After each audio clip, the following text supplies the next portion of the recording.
Now, I am delighted to introduce my next guest. Dr. John Campbell is a retired nurse teacher, an A&E nurse. He's shot to internet fame with his video analyses of COVID data. Let's have a quick look.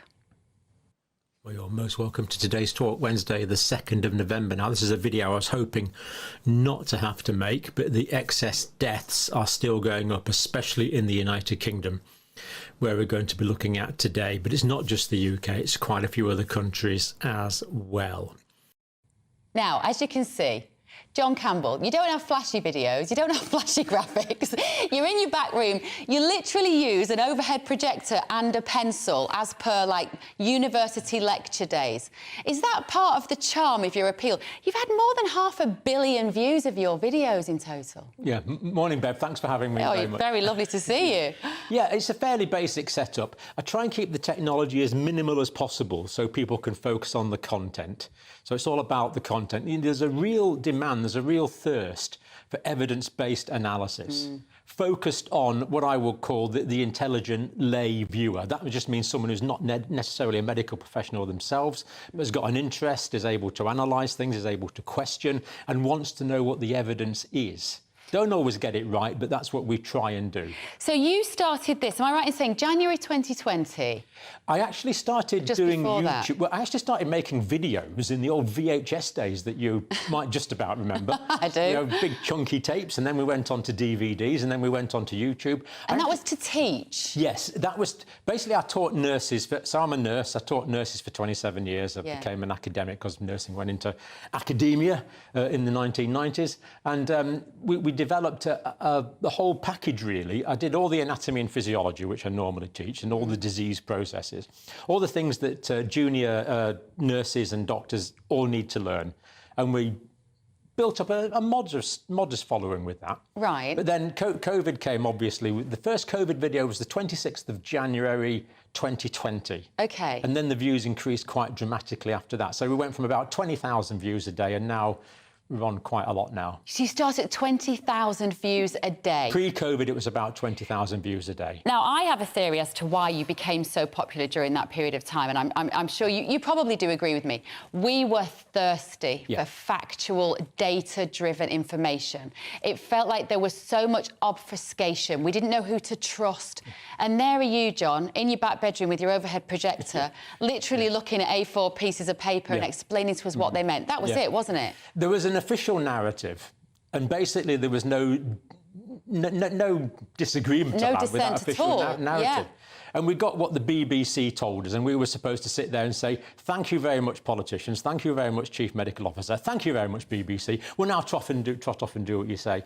But there's a lot of basic principles of... I mean, I'm not an infectious diseases specialist, but there's a lot of infectious diseases principles, a lot of basic virology principles, a lot of basic medical principles. And you can apply these to the situation. And when you applied those to the situation, it was clear there was kind of gaps in what was being said. Initially, there was a lot of trust. And if I regret one thing, it was taking those supposed to be an authority, the authorising bodies, the marketing bodies, the senior people, taking those somewhat at face value, whereas now I analyse, or try to analyse, everything they say in context of underpinning physiology and underpinning principles, and in terms of the data, the evidence. Because right at the beginning, I found you because somebody must have sent me a video. Was there one particular one that went very viral early on? I think it might have been infection fatality rates. You were good on infection, and I remember thinking, because at the beginning you were very pro-mask, you were very pro-hand sanitizer. Like you say, you trusted, right? You trust the system, you trust the medical companies, you trust the chief medical officers. And then you went on this amazing journey, John, and watching you look at this and say, hang on, this isn't right. This doesn't adhere to our usual scientific principles a lot of the time, wasn't it? I think we have to go with where the data is. So initially the data was in favour of those things, and we've got to bear in mind we were in a different situation in 2020, 2021. We had the original Wuhan strain, we had the Alpha strain, we had the Delta strain, and they are dangerous strains. People do die. COVID is a real disease. The virus exists, it infects people, and it can cause severe illness and death in some people. But now the evidence has changed. We know more. Omicron really, I think Omicron is the best blessing we've ever had. You know, I interviewed doctors in Africa, and we've got some contacts there. And one of the African doctors said to me, John, you've got to realise Omicron is the vaccine that we failed to produce. Now, he was talking about the African situation, but that's so important, this build-up of natural immunity. We've got this amazing immune system, and we're in a milieu of viruses and bacteria now, but thankfully you're looking fairly healthy. I'm feeling OK at the moment. A bit hungover. No. I'm not really. No, I know you were at a conference last night. I know you were at a conference last night. But we live with this all the time, and really COVID is now in a very endemic phase. And we have to, even Boris Johnson said we have to live with it. Yeah. And I agree with him on that particular point. You've come up against the censors. Yeah. And actually watching you talk about the first time, I think it was when you did a video on ivermectin, and you'd looked at a lot of the ivermectin data, and ivermectin being a treatment that was arguably actively suppressed, an early at-home treatment that was having great effects in, like you say, African countries, particularly in some American doctors. Yeah. And I remember watching your ivermectin video go out, and I remember thinking, let's just see what happens here. And then you came on, you said, you're never going to believe it. I literally looked at the data, and you got a warning. Yeah, absolutely. The very first ivermectin video I did was with the great American physician, Dr. Pierre Corey. Yeah. Now, he testified before Senate on steroids, and the video I did on that is still up. And, of course, we know steroids save thousands, probably 1 million lives in the pandemic. And then he testified before Senate, same hearing, same setup on ivermectin. His YouTube video on that hearing got to 10 million views before it was banned. My video with him was put on about 500,000 views, and then it was banned. So that was the first video I had down with one of the leading physicians in the United States, who wasn't allowed to express a medical opinion. And neither were you. That was the irony. It was not opinion. You were literally looking at numbers and survival rates when you treat people at home. That's right. So basically, I still don't know how efficacious ivermectin is. I've got some data from Africa that I can't talk about publicly, at least on social media, that seems to show it improves oxygen concentrations. I've got other evidence from studies, for example, McMaster's University in Canada, that seems to show it's a waste of time. But because we've got this kind of publication bias at the moment, so certain things are published and they get into the public domain, and the popular press can report on those, and you can put them on social media.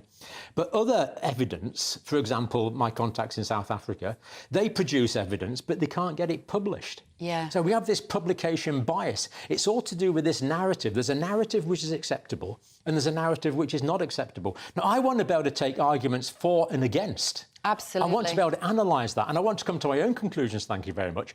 And I want peer reviews, and I want the best scientists and the best doctors we have, and we have some brilliant scientists and doctors in this country. We were talking to Asim Malhotra last night, brilliant cardiologist. I want to know his view. Yeah. I want to know what he thinks, and I want to know what he thinks based on the evidence, not based on a narrative. And yet within this kind of this psychosis that we were all encouraged to undergo, all of that open and honest debates disappeared. Has that been one of the big lessons for you from the last couple of years? For me, it definitely is. That's one of them, that we're basically not allowed counter-argument to the narrative.